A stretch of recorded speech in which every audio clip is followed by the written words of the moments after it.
अस्सलाम वालेकुम दोस्तों, मैं हूं आपका मेज़बान मंसूर नवाज़। आप देख रहे हैं मेरा यूट्यूब चैनल। बतौर एक सहाफ़ी मैं आज सहाफ़त पे बात करूंगा। मैं खुद एक जर्नलिस्ट हूं, एक सहाफ़ी हूं पेशे से, और काफ़ी नाम नहाद लोगों की तरफ से सुनने में आया है कि सहाफ़ियों के काफ़ी मज़े होते हैं और सहाफ़ी हर जगह रोब झाड़ते हैं। सहाफ़ी तो ये करते हैं, सहाफ़ी वो, पता नहीं अजीब अजीब सी बातें सुनने में आती हैं। आज हम इसी सहाफ़त के ऊपर थोड़ी सी बात कर लेंगे। लोगों के मुंह से सुनने में आया कि सहाफ़ियों के काफ़ी मज़े होते हैं, सहाफ़ी हर जगह अपना रोब झाड़ते हैं, चाहे वो पुलिस हो, मामूली दुकानदार हो या गरीब हो, कोई भी बंदा हो।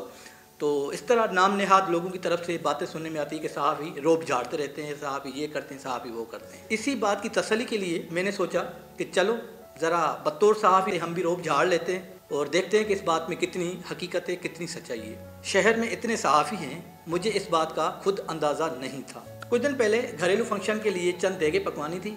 पकवान वाले के पास गया और उस पर अपना रोब डालते हुए बतौर एक सहाफ़ी अपना तारुफ करवाया। उसने अज्जाए तरकीबी की फ़हरिस्त एक तरफ रखी और अपनी दराज खोली और कार्ड निकाल कर मुझे पेश कर दिया। वो किसी रोज़नामा कड़ाक, सुनते जाएं, रोज़नामा कड़ाक का ब्यूरो चीफ था। मैं शर्मिंदा होकर चुप हो गया। फिर दही और दूध वाले के पास पहुंचा, बतौर जर्नलिस्ट अपना तारुफ करवाया। पता चला वो भाई साहब भी रोज़नामा जंगल का खुसूसी नामे निगार था। कसाई के पास गोश्त लेने पहुंचा तो बातों बातों में जिक्र हुआ। मैंने उसे बताया कि मैं एक सहाफ़ी हूँ। अच्छा, उसने भी अपना टोका एक तरफ रखते हुए रोज़नामा खून रेजी ब्यूरो चीफ का अपना कार्ड दिखाया। मैं तो अपना सा मुंह लेकर रह गया भाई। ऐसे ही शहर में घूमते घूमते शाम होने को थी और मैं लकड़ी वाली दुकान पे पहुंचा। चुपचाप लकड़ियां खरीदी और चिंची रक्शे पर लोड करवाई। रक्शे वाले से किराया कम करने के लिए सोचा थोड़ा रोब झाड़ लेते हैं और अपनी सहाफ़त का मज़ा ले लेते हैं। बतौर सहाफ़ी अपना तारुफ करवाने ही वाला था, मगर जब उसकी नंबर प्लेट पर लिखे अल्फाज पर मेरी नज़र पड़ी तो भाई मेरे तोते उड़ गए। लिखा था प्रेस।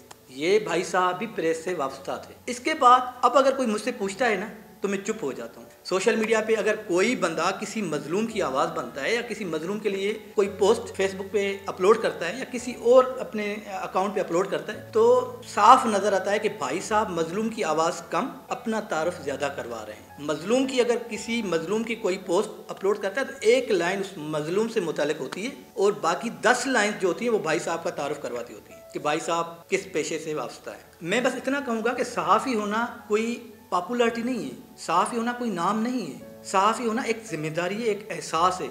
बने सहाफ़ी, मजलूम की आवाज़ बने, लेकिन इसमें नाम वाली कौन सी बात है कि भाई आप अगर किसी मजलूम के काम आते हैं तो आप सेल्फी बना लेते हैं, किसी गरीब के काम आते हैं तो आप तस्वीर अपलोड कर देते हैं, या किसी मजलूम की आप आवाज़ बनते हैं तो उस मजलूम से मुतल्लिक एक जुमला 20 जुमले आप अपने लगा देते हैं। याद रहे, सहाफ़ी का कोई फ़िरका नहीं होता, सहाफ़ी का कोई दोस्त नहीं होता। अलबत्ता अगर सहाफ़ी का कोई दोस्त होता भी है तो वो चंद ही साल में उसका जानलेवा दुश्मन बन जाता है। सहाफ़त ऐसा पेशा है। मैं बस इतना कहूँगा कि आप सहाफ़ी बने, मजलूमों की आवाज़ बने, गरीबों का सहारा बने, अपने मुकद्दस पेशे को पाक और साफ रखें, अपने अपने हलके की आवाज़ बने। गरीब किसान से लेकर MP और MNA तक की रसाई मेरठ पर करें। गरीबों का बाजू बने, अपने हलके का सहारा बने, अपनी ताकत उनके काम लाएं। इसको कहते हैं सहाफ़त। सहाफ़ी तो सफ़ेद कफन बांध के निकलते हैं, उनको पता नहीं होता कब क्या हो जाना है। सहाफ़ी को तो पता नहीं होता शाम को मैंने वापस घर भी आना है। सहाफ़ी के इतने सारे लोग मुखालिफ होते हैं। जान के साथ खेलना ये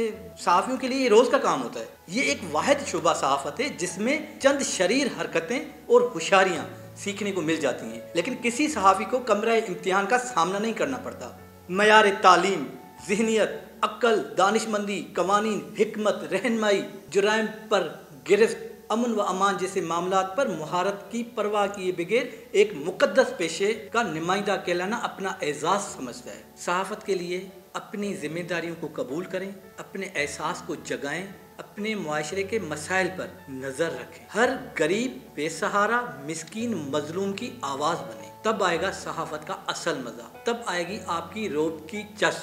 कि सहाफ़त की रोब की चस क्या होती है? जब आप किसी मजलूम के काम आते हैं और जब वो चस आपको मिलती है ना, वो आपका और अल्लाह का मामला बन जाता है। जब आपका और अल्लाह का मामला बन जाता है और जो चस आपको मिलती है ना किसी गरीब के काम आके, तो इस चस जैसी कोई चस नहीं, इस चस जैसा कोई मज़ा नहीं, इस रोब जैसा कोई रोब नहीं कि आप अपने अल्लाह के लिए किसी के काम आ गए। अफसोस सद अफसोस, पीटूं अपने दिल को या रोऊं अपने जिगर को। मिलेंगे अगले प्रोग्राम में, तब तक के लिए इजाज़त। अस्सलाम वालेकुम।